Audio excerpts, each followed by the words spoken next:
আসসালামু আলাইকুম ওয়া রাহমাতুল্লাহি ওয়া বারাকাতুহু। আলহামদুলিল্লাহ। আলহামদুলিল্লাহি রাব্বিল আলামিন ওয়াসসালাতু ওয়াসসালামু আলা আশরাফিল আমবিয়াই ওয়াল মুরসালিন ওয়া আলা আলিহি ওয়া সাহবিহি আজমাইন। আম্মা বা'দ ওয়া ক্বালা তাআলা ইন্না নাহনু নাযালনা যিকরা ওয়া ইন্না লাহু লাহাফিজুন। ওয়া ক্বালা তাআলা কুতিবা আলাইকুমুস সিয়াম কামা কুতিবা আলাল লাযীনা মিন ক্বাবলিকুম লাআল্লাকুম তাত্তাকুন। ওয়া ক্বালা রাসূলুল্লাহি সাল্লাল্লাহু আলাইহি ওয়াসাল্লাম লা তাআতা লিমাখলুকিন ফি মা'সিয়াতিল খালিক। সাদাকাল্লাহুল আযীম। দূরের কাছের দেশের ও প্রবাসের যারা যেখান থেকে যুক্ত হয়েছেন আরটিভির নিয়মিত আয়োজন প্রাণ নিবেদিত প্রশ্ন করুন অনুষ্ঠানে আপনাদের মাহে রমাদানের শুভেচ্ছা জানাচ্ছি। আমি আব্দুল লতিফ সোহাগ গাজী। প্রিয় দর্শক, দেখতে দেখতে পবিত্র মাহে রমাদানের শেষ দশকের 28শে রমাদানে আমরা উপনীত হয়েছি। এই রমাদান আমাদের জন্য যে বার্তা নিয়ে এসেছিল তাকওয়ার বার্তা। প্রশ্ন যদি আপনাদের কাছে রাখি, কতটুকু আমরা সেই তাকওয়ায় নিজেকে শানিত করতে পেরেছি, সেই প্রশ্নটুকু কিন্তু আমাদের নিজেকে করা দরকার। রমাদান আমাদের কাছে নিয়ে এসেছিল তারাবির সালাত, রমাদান আমাদের কাছে নিয়ে এসছে সাদাকাতুল ফিতর, রমাদান আমাদের কাছে নিয়ে এসছে এতেকাফের মতো ইবাদত। এই ইবাদতগুলোর সাথে আমরা কতটুকু যুক্ত হয়েছি, এই প্রশ্ন রেখেই শুরু করতে যাচ্ছি আজকের এই চমৎকার আয়োজন। আজকের আয়োজনে আমরা আমন্ত্রণ জানিয়েছি বিদগ্ধ আলেমে দ্বীন, বিশিষ্ট ইসলামিক চিন্তাবিদ, গবেষক, মিডিয়া ব্যক্তিত্ব হজরতে ফাতিমা রাদিয়াল্লাহু আন মহিলা মাদ্রাসার সম্মানিত প্রিন্সিপাল, আমাদের সকলের প্রিয় প্রথিত জোশা শাইখ জামাল উদ্দিন হাফিজাহুল্লাহ। আসসালামু আলাইকুম ওয়া রাহমাতুল্লাহ। ওয়ালাইকুম আসসালাম ওয়া রাহমাতুল্লাহি ওয়া বারাকাতুহু। কেমন আছেন? আলহামদুলিল্লাহ, আপনি কেমন আছেন? আলহামদুলিল্লাহ, রব্বে কারিম আমাদের ভালো রেখেছেন। প্রিয় দর্শক, আজকের মেহমানের সাথে আমরা পরিচয় হলাম। আজকের যে বিষয়ের উপর আমরা আলোচনা করতে চাই, একেবারে রমাদানের শেষ দশকে যখন আমরা উপনীত হয়েছি, এইখানে যে কাজগুলো হয়েছে বা করব সামনের দিনগুলোতে, যেমন ঈদ রয়েছে, ঈদ সংক্রান্ত আমরা আলোচনা করব। ঈদের দিনে করণীয় এবং বর্জনীয় কি, এই বিষয়ের উপর আলোচনা করতে চাই সাদাকাতুল ফিতর নিয়েও।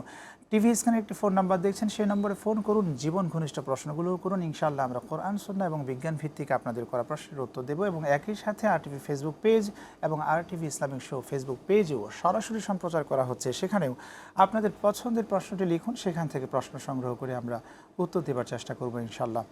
জি, আলহামদুলিল্লাহ, রব্বে কারিমের কাছে শুকরিয়া আদায় করছি যিনি আমাদেরকে রমাদানের একেবারেই শেষ মুহূর্তে 28শে রমাদানে উপনীত করেছেন। আরটিভির এই চমৎকার আয়োজনে আমরা প্রতিদিন এই মানুষের করা বিভিন্ন ধরনের প্রশ্নের উত্তর দিয়ে এসেছি। আলহামদুলিল্লাহ। আজও আমরা কিছু প্রশ্নের উত্তর দিব, কিন্তু তার পূর্বেই কিছু আলোচনা আমরা শুনতে চাই আপনার থেকে। আজকে প্রথমত আলোচনা শুনতে চাই যে ঈদের দিনে করণীয় কাজসমূহ কী কী? আলহামদুলিল্লাহি রাব্বিল আলামিন ওয়াসসালাতু ওয়াসসালামু আলা সাইয়্যিদিল আমবিয়াই ওয়াল মুরসালিন ওয়া আলা আলিহি ওয়া আসহাবিহি আজমাইন। আপনাকে অসংখ্য ধন্যবাদ সুন্দর একটি বিষয় আমাকে বলার জন্য। আপনি বলেছেন ঈদের দিন করণীয়। ঈদের দিনে আসলে কিছু বিষয় সুন্নাহ, কিছু বিষয় আছে। তার মধ্যে একটি হচ্ছে যেমন ঈদের দিনে এই তাকবীর বলা। আল্লাহ তাআলা যেমন বলেছেন রোজার আয়াতগুলোর মধ্যে শেষে দিয়ে বলেছেন যে ওয়ালি তুকমিলুল ইদ্দাতা ওয়ালি তুকাব্বিরুল্লাহ আলা মা হাদাকুম ওয়া আলা আল্লাকুম তাশকুরুন, যে তোমরা এই রমজানের সিয়ামগুলো পরিপূর্ণভাবে আদায় করবে। রমজানের সিয়ামের যে সংখ্যা সেগুলো তোমরা পরিপূর্ণ করবে। সাথে সাথে তোমরা রমজানের শেষে তাকবীর বলবে ঈদের চাঁদ দেখার পরে। ঈদের চাঁদ দেখার পর থেকে আমরা তাকবীর বলবো, এটা হলো সুন্নাহ। আল্লাহু আকবার, আল্লাহু আকবার, লা ইলাহা ইল্লাল্লাহু, আল্লাহু আকবার, আল্লাহু আকবার, ওয়ালিল্লাহিল হামদ। এই তাকবীরটার কি নির্দিষ্ট কোনো সংখ্যা রয়েছে যে আমি এতবার পড়ব? না, এটা নির্দিষ্ট কোনো সংখ্যা নেই। এটা আমি অনেকবার আমরা পড়তে পারি। হ্যাঁ, আমরা সারাদিনই এটা পড়তে পারি, সারাদিনই পড়তে পারি। আচ্ছা, এই তাকবীরের অর্থটা কি? আল্লাহু আকবার, আল্লাহু আকবার, আল্লাহ মহান, লা ইলাহা ইল্লাল্লাহ, আল্লাহ ছাড়া কোনো ইলাহা নেই, আল্লাহু আকবার, আল্লাহু আকবার, ওয়ালিল্লাহিল হামদ, সমস্ত প্রশংসা কেবলমাত্র আল্লাহ তাআলার। এইভাবে ভরপুর বেঁচে থাকাটাই জীবন, আর জীবনের স্বাদের অনিবার্য সঙ্গী প্রাণ। শুকরান। একজন দর্শক আমাদের সাথে যুক্ত হয়েছেন, ফোনটা নিয়ে আসি। আসসালামু আলাইকুম, প্রিয় দর্শক, কে কোথা থেকে যুক্ত হয়েছেন নাম বলে প্রশ্ন করুন। আসসালামু আলাইকুম, আমি ঢাকা থেকে বলছি। ওয়ালাইকুম আসসালাম। জি প্রিয় ভাই। রমজান মাসে যদি কেউ অন্যের হক নষ্ট করে ও তাকে কষ্ট দেয় তাহলে এর পরিণতি কি? তাহলে এর পরিণতি কি? চমৎকার একটি প্রশ্ন করেছেন প্রিয় ভাই, অসংখ্য ধন্যবাদ আর টিভির এই চমৎকার আয়োজনে যুক্ত হবার জন্য। রমাদান মাসে যদি কেউ অন্যজনকে কষ্ট দেয় সেক্ষেত্রে তার কি অবস্থা হতে পারে? ইসলামী রমজানুল দৃষ্টিভঙ্গি। মুবারক শুধু নয়, এটা যে কোনো সময় যদি কেউ কোনো মুসলমানকে কষ্ট দিতে পারবে না। কষ্ট দেওয়া যেমন নাকি আল্লাহ রসুল ক্বালা রাসূলুল্লাহ সাল্লাল্লাহু আলাইহি ওয়াসাল্লাম আল মুসলিমু মান সালিম আল মুসলিমুনা মিন লিসানি ওয়া ইয়াদি। নবীজি বলেছেন সত্যিকার মুসলিম হলো ওই ব্যক্তি যে তার কথা দিয়ে, তার আচরণ দিয়ে, হাত দিয়ে অন্য মুসলমান কষ্ট না পায়, কষ্ট পাবে না। সে কাউকে কোনোভাবেই কষ্ট দিবে না, কারো হক নষ্ট করবে না। একজন মুসলিম কখনোই কারো হক বিনষ্ট করতে পারে না। এটা হকুল ইবাদ। এটা আপনি আল্লাহ তাআলার হক নষ্ট করেছেন, হয়তো আপনি তওবা করলে আল্লাহ তাআলা আপনাকে মাফ করে দিবেন। কিন্তু রোজারত অবস্থায় যদি কেউ কাউকে কষ্ট দেয় সেক্ষেত্রে রোজার কি সেটা অবস্থা? তো রোজা তো হালকা হয়ে যাবে। যদি রোজা অবস্থায় রমজান মাসে যদি কেউ কাউকে কষ্ট দেয়, কারো হক নষ্ট করে, সেক্ষেত্রে তার রোজা হয়ে যাবে একেবারে দুর্বল, হালকা হয়ে, সে তার রোজার কোনো সওয়াবই পাবে না। হয়তো সে, নবীজি বলেছেন রুব্বা সাইমিন লাইসা লাহু মিন সিয়ামিন ইল্লাল জুউ ওয়াল আতাস, যে অনেক রোজাদার আছে এমন যে তার এরকম রোজার দ্বারা পিপাসার কষ্ট, ক্ষুধার কষ্ট ছাড়া সে আর কিছুই পায় না। অর্থাৎ সে যদি একজন দর্শক যুক্ত হয়েছে। জি শিওর। আসসালামু আলাইকুম, প্রিয় দর্শক, কে কোথা থেকে যুক্ত হয়েছেন নাম বলে প্রশ্ন করুন। ওয়ালাইকুম আসসালাম, আমি কুষ্টিয়া থেকে আয়ুব বলছিলাম। আমি দুইটা প্রশ্ন করব। জি, একটু লাউডলি বলতে এক হবে নম্বর- প্রশ্নগুলো, ফোনটা একটু কাছে আমি নিয়ে এক প্রশ্ন নম্বর করুন। প্রশ্নটা হচ্ছে যে ঈদের সালাতে মহিলা ঈদগাহে যেতে পারবে কিনা, ওকে আর দ্বিতীয় ওকে, থ্যাংক ইউ সো মাচ। আপনি আমাদের সাথে যুক্ত হয়েছেন, একটি প্রশ্ন করেছেন মহিলারা জামাতে অংশগ্রহণ করতে পারবে কিনা ঈদের সালাতে। অবশ্যই পারবে। মহিলাদের জন্য যদি ব্যবস্থাপনা থাকে, ঈদগাহে যদি মহিলাদের জন্য যদি এরকম আলাদা ব্যবস্থাপনা থাকে, এবং মসজিদগুলোতে, যে মসজিদগুলোতে ঈদের জামাত হয়, সেখানে যদি মহিলাদের জন্য আলাদা কর্তৃপক্ষ ব্যবস্থা করেন, তাহলে নিশ্চয়ই মহিলারা মানে পুরুষের পাশাপাশি ঈদের জামাতে শরীক হতে পারবে। এবং কর্তৃপক্ষের এই আয়োজন করা উচিত কিনা? উচিত, আমি মনে করি উচিত কর্তৃপক্ষের মহিলাদের জন্য, কারণ তারা তো সমাজের একটা বিশাল জনগোষ্ঠী। হ্যাঁ। তারা দিন শিখবে কোত্থেকে? ওয়াজ মাহফিল থেকে, বয়ান থেকে, মানে ঈদের বয়ান থেকে, তারপরে আপনার জুমার বয়ান থেকে তারা দিন শিখবে। আল্লাহ রসুল তো দিন শিখার ব্যবস্থা করেছেন প্রত্যেকের জন্য, যে এরকম তলাবুল ইলমি ফারিদ আল্লাহ কুল্লি মুসলিমের ও মুসলিমাতিন, নরনারী সকলের জন্য আল্লাহ রসুল দিন শিক্ষা করা এটাকে এরকম ফরজ করেছেন। তো তাদের জন্য কর্তৃপক্ষের ব্যবস্থাপনা রাখা অত্যন্ত জরুরি। জি, শুকরান। আমরা এই প্রশ্নের উত্তর পেয়েছি। আমাদের কাছে অনেকেই জানতে চাই, ঈদ যখন কাছে চলে এসছে, অনেকে কিন্তু নতুন টাকা পুরনো টাকার বদলেতে নতুন টাকা নিতে পছন্দ করে, দিতেও পছন্দ করে। তো সেই ক্ষেত্রে আমরা দেখি যে আমাদের ঢাকা শহরে যেমন গুলিস্তানে, সেখানে কিছু মানুষ, কিছু ভাইরা টাকা বিক্রি করেন, টাকার বিনিময়ে টাকা। কেউ যখন 10,000 টাকার পুরনো টাকা দিয়ে আবার 10,000 টাকা যখন নিচ্ছে, তখন কিন্তু 500 টাকার বিনিময়ে বা 300 টাকার বিনিময়ে এই টাকা নিতে হচ্ছে। এটা ইসলামের দৃষ্টিভঙ্গি কি? হ্যাঁ, নতুন টাকার বিনিময়ে কেউ যদি মানে পুরাতন টাকার বিনিময়ে যদি কেউ নতুন টাকা নিতে চায়, তো সেখানে সে সামান্য কিছু সে লাভ করতে পারে, যে তার যে খরচটা এর অতিরিক্ত তার জন্য এটা করা ঠিক হবে না। সেটা তো ব্যাংক ছিল, সরকারের তো একটা নির্দিষ্ট জায়গা আছে, সেখানে গিয়ে সেখান থেকে সে নিতে পারবে। হ্যাঁ, যদি ব্যাংক থেকে নেয় তাহলে তো সেখানে কোনো প্রকারের টাকা বেশি দেওয়ার প্রশ্নই ওঠে না। আপনি যে পরিমাণ টাকা দিবেন সেই পরিমাণ টাকা আপনাকে দিবেন, নতুন টাকা। কিন্তু যদি গুলিস্তানের কথা আপনি বললেন, সেখানে হয়তো সে সামান্য তার এই কনভেন্সটা নিতে পারে। এই সুযোগটাও কি ইসলাম দিয়েছে? কেননা এখানে তো সুদের একটা বিষয় রয়েছে। এই বিষয়ে আরো বিস্তারিত আপনার সাথে আমরা আলোচনা করবো ইনশাআল্লাহ বিরতির পরে। ইনশাআল্লাহ। প্রিয় দর্শক, আপনারা দেখছেন আরটিভির নিয়মিত আয়োজন প্রাণ নিবেদিত প্রশ্ন করুন অনুষ্ঠান। সময় হয়ে গেল একটি বিরতি নেবার, আমাদের সঙ্গেই থাকুন, ফিরছে একটু পরে ইনশাআল্লাহ।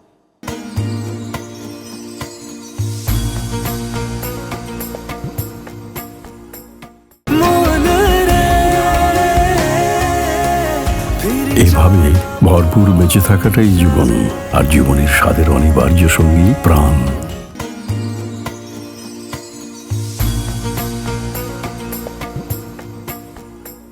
প্রিয় দর্শক, বিরতির পর ফিরে এলাম আপনাদের প্রিয় অনুষ্ঠানে। আপনারা দেখছেন আরটিভির নিয়মিত আয়োজন প্রাণ নিবেদিত প্রশ্ন করুন অনুষ্ঠান। আজকের অনুষ্ঠানেই আমরা আলোচনায় আছি ঈদ উল ফিতরের করণীয় এবং বর্জনীয় বিষয়ের উপর প্রশ্ন রাখতে পারেন, একই সাথে প্রশ্ন করতে পারেন সাদকাতুল ফিতরের উপর ইনশাআল্লাহ। যে বিষয়ে আপনাকে প্রশ্ন করেছিলাম, এই বিষয়টি নিয়ে আরও একবার প্রশ্নটা করি। আমরা যখন দেখি যে নতুন টাকার কেনা বেচার একটা বিষয় রয়েছে, 1000 টাকার বিনিময়ে 50 টাকার বিনিময়ে 1000 টাকা দেয়া, এই যে একটা বিষয়, এই বিষয়টা ইসলামের দৃষ্টিভঙ্গি কি? আসলে কারো যদি নতুন টাকার প্রয়োজন হয় এই উপলক্ষে, তো সেই ক্ষেত্রে আমি মনে করি যে ব্যাংক থেকে নেওয়াটা সবচেয়ে উত্তম। উত্তম। ব্যাংক থেকে নিলে তো সেখানে আপনাকে কোনো টাকা পয়সা আদান প্রদান করতে হবে করতে হবে না। আপনি যে পরিমাণ টাকা দিবেন পুরান টাকা, সেই পরিমাণ আপনাকে নতুন টাকা দিতে বাধ্য।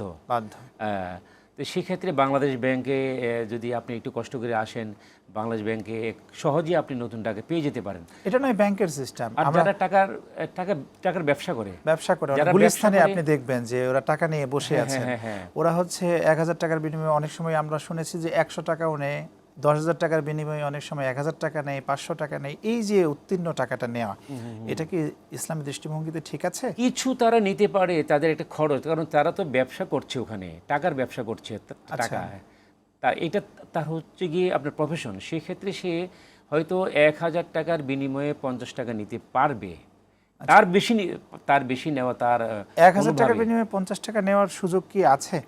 তো এখন সে তো এটা কি মানে হালাল হবে? এটা সুদ হবে না?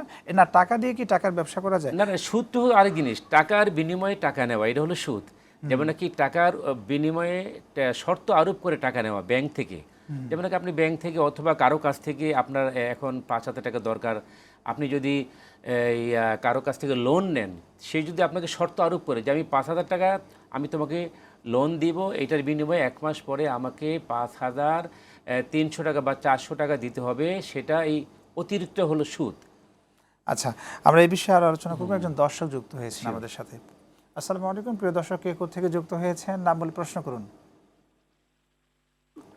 জি হুজুর, আসসালামু আলাইকুম হুজুর। ওয়ালাইকুম সালাম, প্রশ্ন করুন। মাসুম, কুমিল্লা ধর্মপুর থেকে। পবিত্র কোরআন থেকে সূরা আরাফ আয়াত 157, অধ্যায় 7, সূরা আরাফ আয়াত 157। তারা অনুসরণ করে নিরক্ষর বার্তা বাহক নবীকে, যার কথা উল্লেখ আছে তাওরাত ও ইনজিল কিতাবে, যার কথা উল্লেখ আছে তাওরাত ও ইনজিল কিতাবে, যার মধ্যে কোন ব্যক্তির কথা বলা হয়েছে এই আয়াতটিতে? সূরা আরাফ আয়াত 157। ওকে, আপনি থাকুন আমাদের সাথে, আপনার করা প্রশ্নের উত্তরে যাচ্ছি। নিরক্ষর কথাটা বলেছেন এবং যার কথা উল্লেখ আছে তাওরাত এবং ইনজিলে। নিরক্ষর, জি, এইটা বলতে কি বোঝানো হয়েছে? নিরক্ষর বলতে আমাদের নবী কি বোঝানো হয়েছে? আচ্ছা আচ্ছা আচ্ছা, হ্যাঁ, নবীল উম্মি। নিরক্ষর বলতে এখানে বোঝানো হয়েছে যে আল্লাহ রসুল পৃথিবীর কোনো মানুষের কাছ থেকে জ্ঞান আহরণ করেননি, তিনি সরাসরি জ্ঞান আহরণ করেছেন আল্লাহ তাআলার পক্ষ থেকে, আল্লাহ তাআলার কাছ থেকে। তো সেই জন্য এই হিসাবে যে পৃথিবীর কোনো মানুষের কাছ থেকে ওনার কোনো শিক্ষক ছিল না পৃথিবীতে, ওনার শিক্ষক ছিলেন স্বয়ং আল্লাহ রাব্বুল আলামিন। উনি এসেছেন পৃথিবীতে মুআল্লিম হিসাবে, যে বইস্তু আনা মুআল্লিমুন, যে আমাকে মুআল্লিম হিসাবে, শিক্ষক হিসাবে এই দুনিয়াতে পাঠানো হয়েছে। সেই অর্থে হয়তো এই আপনার নিরক্ষর।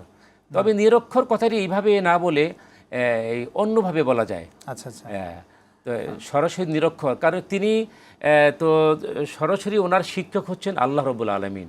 তো সেই হিসাবে আর কি, যেমন নাকি একটা দুরূদ শরীফ আছে, আল্লাহুম্মা সাল্লি আলা মুহাম্মাদিনিন নাবিয়্যিল উম্মি ওয়া আলা আলিহি ওয়া সাল্লিম তাসলিমা। এখানে উম্মি বলা হয়েছে ওনাকে, যে উম্মি মানে যিনি পৃথিবীর কোনো মানুষ থেকে জ্ঞান আহরণ করেননি, সেই হিসাবে উনি উম্মি। তবে ওনাকে সরাসরি এরকম নিরক্ষর বলা যাবে না, মানে এরকম মূর্খ বলা যাবে না, যেটা নাস্তিকরা বলে। আচ্ছা, ঠিক আছে, আমরা যে প্রসঙ্গে আলোচনায় ছিলাম, খুব সংক্ষেপে তাহলে আপনার পরামর্শ হলো ব্যাংক থেকে আমাদের নতুন টাকাটা গ্রহণ করতে হবে, গ্রহণ করা উচিত।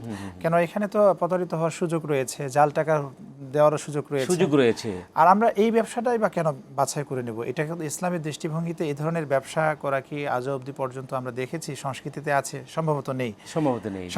জি, আমরা যে আলোচনায় ছিলাম ঈদের দিনে করণীয় যে বিষয়গুলো নিয়ে আপনি আলোচনায় ছিলেন, স্পেসিফিক যদি বলতেন যে আমরা সেদিন কি কি কাজগুলো করতে পারি।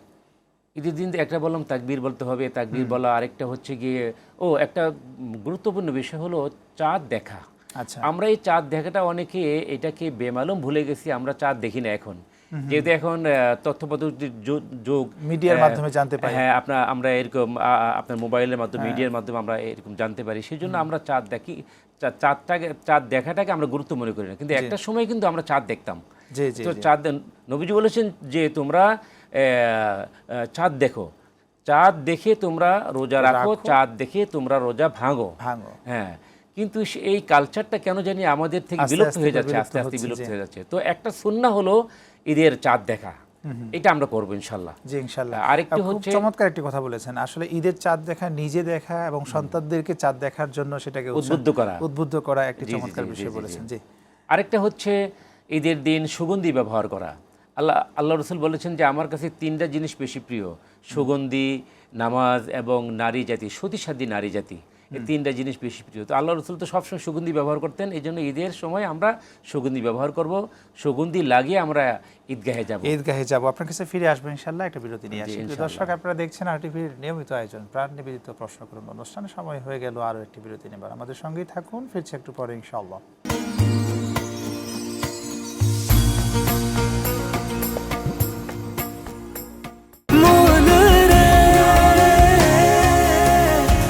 এভাবে ভরপুর বেঁচে থাকাটাই জীবন, আর জীবনের স্বাদের অনিবার্য সঙ্গী প্রাণ।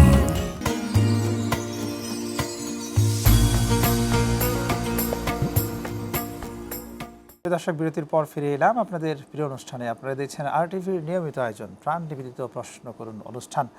আজ 28শে রমাদান। আজকে আলোচ্য বিষয়ে আমরা রেখেছি ঈদের দিনের করণীয় এবং বর্জনীয়। এই সমস্ত বিষয় নিয়ে আলোচনায় আছি আজকে আলোচনায় সাদকাতুল ফিতর নিয়ে। যে আপনার কাছে যখন ফিরছি এই বিষয় নিয়ে আলোচনা করতে চাই। সাদকাতুল ফিতর, এটা নবী করিম সাল্লাল্লাহু আলাইহি ওয়াসাল্লাম কিভাবে আদায় করেছেন? ধন্যবাদ। যে ঈদের দিন আপনি বলেছেন এর আগে যে ঈদের দিন করণীয় কি, ঈদের দিন কিন্তু ঈদের নামাজের আগে, নামাজের জামাতে আসার আগেই সাদাকাতুল ফিতর আদায় করে দেওয়া, এটা ওয়াজিব। হ্যাঁ, আর এটা কেন অনেকে প্রশ্ন করে কিন্তু যে সাদাকায়ে ফিতর কেন দিতে হয়। এটা হলো 2টা কারণে এটা সাদাকাতুল ফিতর দিতে হয়। একটি হচ্ছে গিয়ে তোহরাতুন লিস-সাইম, রোজাদারকে পবিত্র করার জন্য। রোজা রেখে আমরা অনেক সময় অনেক রকমের ভুল ভ্রান্তি হয়ে যায়, গুনাহগাতা হয়ে যায়, অনিচ্ছাকৃত গুনাহ হয়ে যায়, ভুল হয়ে যায়। সেই ভুলগুলোকে পবিত্র করার জন্য, ভুল থেকে এরকম রোজাদারকে পবিত্র করার জন্য আল্লাহ তাআলা এই সিস্টেম চালু করেছেন যে রোজাদার যদি সাদকায়ে ফিতর আদায় করে তাহলে আল্লাহ তাআলা তার এই রোজাকে পরিপূর্ণভাবে এরকম রোজার যে ভুল ত্রুটিগুলো ছিল সেগুলো থেকে মার্জনা করবেন। জি, আরেকটা হচ্ছে আপনার তুআমাতুন লিল মাসাকিন, মিসকিন যারা অসহায়, সুবিধাবঞ্চিত লোক যারা আছে সমাজের মধ্যে, যারা সুবিধাবঞ্চিত লোক, গরিব মানুষ আছে, যারা অভাবী লোক যারা আছে, তারা যেন ঈদের দিন অন্তত এক বেলা তৃপ্তি সহকারে খেতে পারে। আপনি পায়েস খাবেন, আপনি সেমাই খাবেন, আপনি এরকম পোলাও খাবেন, আপনি মাংস খাবেন, আর যারা গরিব মানুষ তারা ঈদের দিন ডাল ভাতও খেতে পারবে না, এটা ইসলাম অ্যালাউ করে না। আপনি এই সাদকায়ে ফিতর এমনভাবে দিবেন যাতে একটা ফ্যামিলি, তার সন্তান সন্ততি নিয়ে একটা লোক যেন তার পরিবার নিয়ে তৃপ্তি সহকারে ঈদের দিন একবেলা খেতে পারে। এই জন্য ইসলাম এই বিধান রেখেছে। এই জন্য ঈদের নামাজে আসার আগে আমরা সাদকায়ে ফিতরটা আমরা আদায় করে দিব।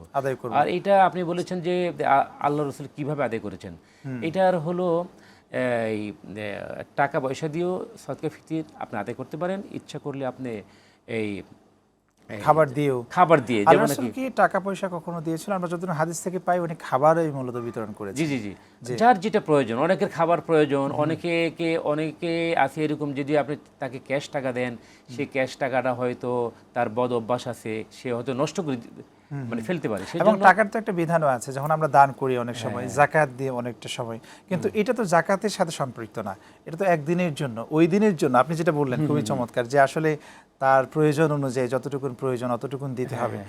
তো এই বিষয়টা তো এরকমটাই। জি, শুকরানা। আমরা এই বিষয়ে আলোচনায় আছি। আরেকটা বিষয় আপনার থেকে জানতে চাই যে এই রমাদান যে আমাদের থেকে চলে যাচ্ছে, একেবারে আজকে 28শে রমাদানে রয়েছে, এই রমাদান থেকে আমাদের প্রাপ্তিটা কি, শিক্ষাটা কি পেলাম এই রমাদান থেকে আমরা? অত্যন্ত গুরুত্বপূর্ণ একটা বিষয় আপনি অবতারণা করেছেন। আসলে রমজান চলে যাচ্ছে, রমজান হয়তো আর 1 দিন বা 2 দিন আমরা পাবো। আজকে 28 তারিখ, 29 তারিখ, 28শে রমাদান, 28শে রমজান, আজকে 28শে রমজান, কালকে হলো 29শে রমজান। কালকে হয়তো চাঁদ দেখা যেতে পারে অথবা তার পরের দিন, তো 2-1 দিন আর আমরা মাত্র পাবো। কিন্তু আমরা রমজান থেকে কি পেলাম, আপনি যেটা প্রশ্ন করেছেন, অত্যন্ত চমৎকার প্রশ্ন। আসলে কি, রমজানে আল্লাহ তাআলা অহরহ বৃষ্টির মতো রহমত বর্ষণ করেন। আমরা কি আমাদের আমলের মাধ্যমে, আমরা কি আমাদের কোরআন তেলাওয়াতের মাধ্যমে, নামাজের মাধ্যমে কি রহমতের ভাগিদার হতে পেরেছি কিনা, এটা আমাদের আত্মজিজ্ঞাসা। আল্লাহ তাআলা রমজানের মাঝের দশকে ক্ষমা ঘোষণা করেন, ওয়া আওসাতু মাগফিরাতুন। আমরা কি আমাদের তওবা ইস্তেগফারের মাধ্যমে, আমাদের আমলের মাধ্যমে কি আমরা আল্লাহর কাছে ক্ষমা নিতে পেরেছি? যদি আমরা ক্ষমা নিতে না পারি, তাহলে আল্লাহ রসুল অনেক আমাদের বিরুদ্ধে অনেক কথা বলেছেন, অনেক বড় ধমকি দিয়েছেন যে রমজান এত বড় মাগফিরাতের মাস, ক্ষমার মাস, যেখানে আল্লাহ তাআলা বান্দাকে সমস্ত গুনাহ থেকে অব্যাহতি লাভ করার জন্য রমজান দিয়েছেন, তার আমলনামায় যেন কোনো গুনাহ না থাকে, সেজন্য আল্লাহ তাআলা তাকে পুত পবিত্র করার জন্য, গুনাহমুক্ত করার জন্য দিলেন মাহে রমজান।